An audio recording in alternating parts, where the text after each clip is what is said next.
मैं doctor IP Singh आप सभी का अभिनंदन करता हूं।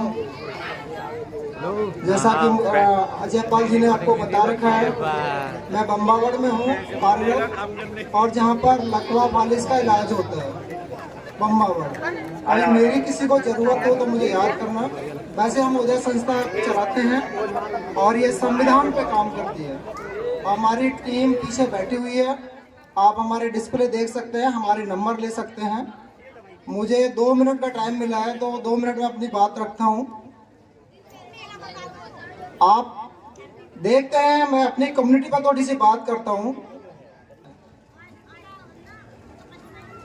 बेरोजगार हो सकते हैं, अनपढ़ भी हो सकते हैं,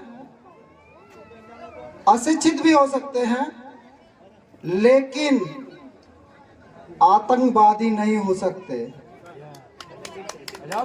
इस देश को जब जब जरूरत पड़ी है तब इस देश के सम्मान के लिए हमेशा हमारी कम्युनिटी आगे आई है। मैं आपको एक उदाहरण से बता सकता हूं। आज जो लोग कहते हैं कि संविधान हट जाएगा तो मनुस्मृति आ जाएगी, बहुत सारे आपने वीडियो देखे होंगे कि संविधान हट जाएगा तो मनुस्मृति आ जाएगी। मेरे सामने मत साथियों, ये बात अधूरी है। पूरी बात यह है कि संविधान के ना होते हुए भी आपने देखा होगा, आज जिनकी हम जयंती मना रहे हैं, रविदास जी, उन्होंने भी संविधान ना होते हुए लोगों के कल्याण के लिए काम किया था। फूले साहब ने भी कल्याण के लिए काम किया था, बाबा साहब ने भी कल्याण के लिए काम किया था। तो हमारा हमेशा से उद्देश्य रहा है, इस कम्युनिटी से हमेशा से उद्देश्य रहा है कि मानव की समानता, मानव की एकता, मानव की जरूरतें सर्वोपरि है, सबसे पहले है। तो हमने हमेशा संविधान को ना होते हुए मानव एक समान की बात हमेशा की है। हमेशा हम लोग इस बात में आगे रहे हैं। तो संविधान हमें इसलिए चाहिए कि मानव की बात होनी चाहिए, मानव की एकता होनी चाहिए, इसीलिए हमें संविधान मिलना ही चाहिए। संविधान जरूरी है। संविधान बहुत सारे लोग देखते होंगे, जानते होंगे कि इस देश का नाम भी नहीं पता होगा।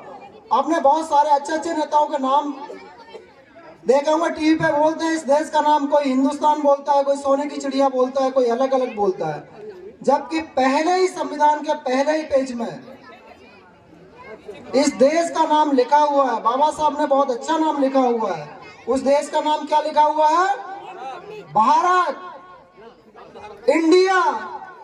चाहे इंग्लिश में बोल दो चाहे हिंदी में, ये पहला आपने संविधान का लेक्चर पढ़ लिया, ये समझ लो, पहला आर्टिकल ये लिखा है संविधान में। तो जैसे जैसे आप आगे संविधान को पढ़ोगे वैसे वैसे आपको नई नई चीजें और पता चलती जाएंगी, और चीजें होती जाएंगी। मैं 2 मिनट आपके और लूंगा सर, एक कहानी के माध्यम से, फिर आपको बताता हूं मैं। आपको समझ में आएगा कि हम लोग अभी कहां पर हैं, क्या है। एक सज्जन थे, वो किसी के घर पे गए। आप उनका नाम गौतम बुद्ध ही ले सकते हो। गौतम बुद्ध किसी के घर पे गए, और बहुत बड़े वो इंजीनियर थे जिनके घर पे वो गए थे। इंजीनियर ने बुलाया खाना खाने के लिए कि आप मेरे घर पे आइए, मैं आपको खाना खाने के लिए आमंत्रित करता हूँ। और जब उन्होंने आमंत्रित किया, बहुत बड़े इंजीनियर थे। इंजीनियर भी किसमें थे? मकान बनाते थे, वो बहुत अच्छा मकान बनाते थे। लेकिन उन्होंने जब अपना घर में उन्हें खाना खिलाया तो घर के सामने क्या टांग रखा था? एक चप्पल। घर के सामने एक चप्पल टांग रखी थी जिससे नजर ना लगे, और एक गागर टांग रखी थी जिससे नजर ना लगे। घर को नजर ना लगे, इसलिए उन्होंने वो दोनों चीजें टांग रखी थी। गौतम बुद्ध ने उनसे पूछा, आप ये बताइए आपने क्यों टांग रखा है ये? इंजीनियर साहब ने जवाब दिया कि साहब मैंने इसलिए टांग रखा है कि ये घर को नजर न लग जाए।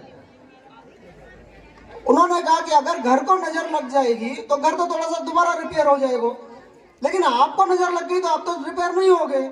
कृपया करके सबसे पहले जूतों की माला अपने गले में डालो।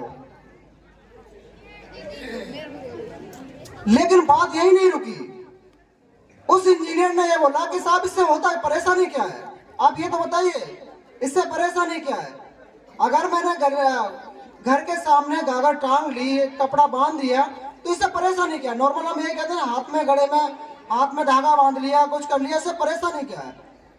उनका सीधा सा जवाब था कि परेशानी आज नहीं है, परेशानी अगली पीढ़ी को हो जाएगी। अगली पीढ़ी इसको परंपरा बना लेगी, इसको समझ लेगी कि इससे कुछ फायदा होता है, इसीलिए ये परंपरा में बन जाएगी। और आपको पता है, एक झूठ को 100 बार बोलो तब भी वो सच बन जाता है। तो इस झूठ को आप 100 बार बोलोगे तो वो सच में बदल जाएगा। इसीलिए इस झूठ को यहीं पर खत्म कर दो। तो साथियों, मैं अपनी बात यहीं खत्म करता हूँ। मैं आपसे फिर उम्मीद करता हूँ कि हम लोग इस गांव में कभी कैडर लगाएंगे, तब संविधान की बात करेंगे। संविधान का मैंने पहला आर्टिकल आपको बता दिया कि इस देश का नाम क्या है, और आप यहाँ पर मेरी बात सुन रहे हैं। बहुत बहुत धन्यवाद आपका। मैं IP सिंह दोबारा से आपका अभिनंदन करता हूँ। बहुत बहुत जय भीम, जय रविदास जी, जय सराय।